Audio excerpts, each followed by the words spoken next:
I made a movie.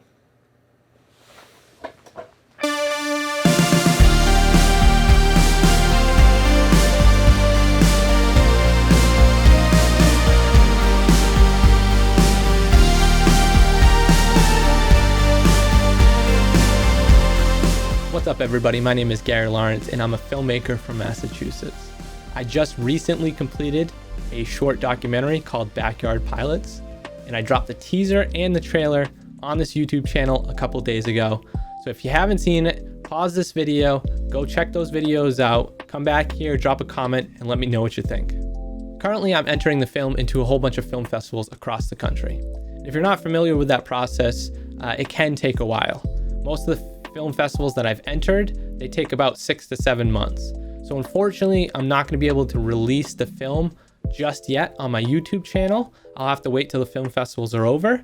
But I figured what I would do to bridge that gap is make a series of behind the scenes episodes that I would publish right here on my YouTube channel. If you're like me, you probably love good behind the scenes footage. I've learned so much over the years watching quality BTS featurettes. And I've even learned a lot from watching really bad movies and their behind the scenes. So even if you think my movie stinks, maybe there's still something to learn from. So let's get right into it. This is episode 1 of the behind the scenes of Backyard Pilots. This episode's all about the cameras I used to shoot this film.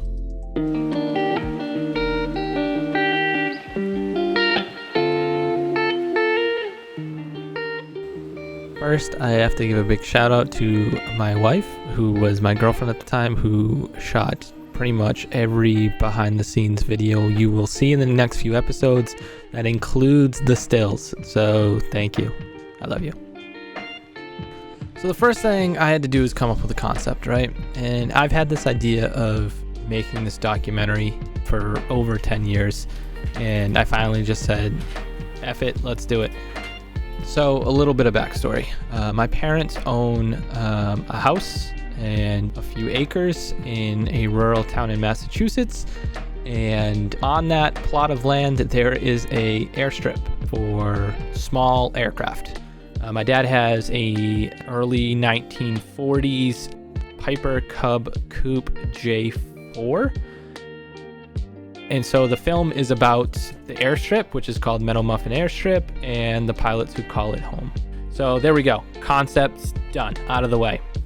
Obviously, I'll have to dig into that more to really find a story in there, and that's what the documentary is. I'm not going to share too much about that right now because I want it to be more of a surprise when you actually do end up watching the movie. I don't want to spoil it for anyone. So I'm going to just kind of stick to kind of the technical end from here on out. The first question that most people want to know is what camera I used. And to be honest, I used a bunch of different cameras depending on the situation.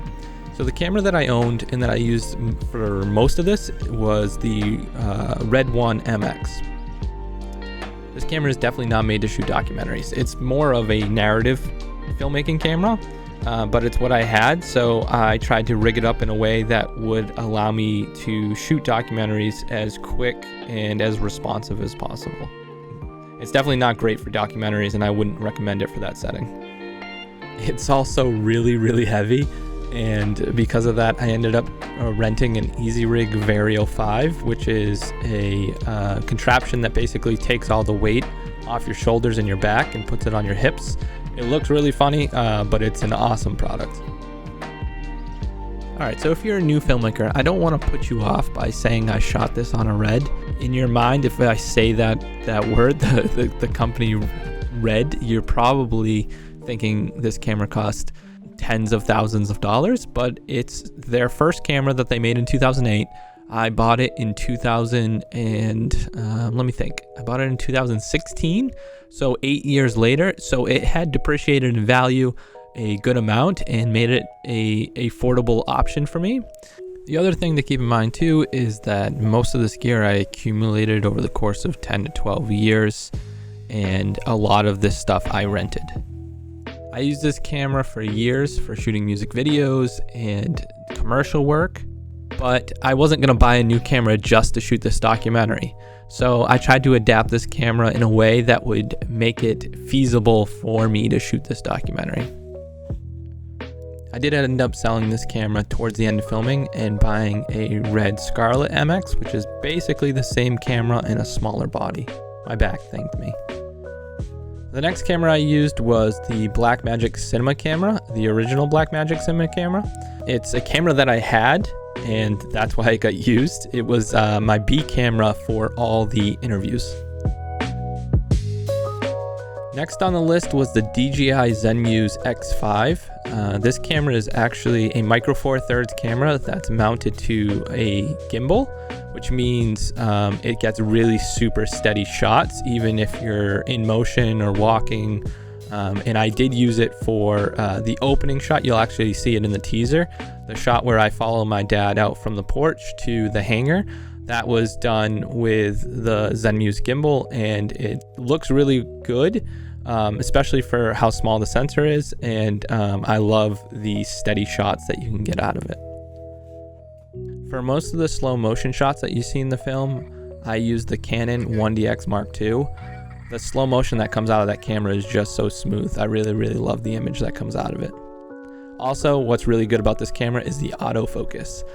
None of the other cameras that I used in this documentary had autofocus, except for the Canon 1DX Mark II.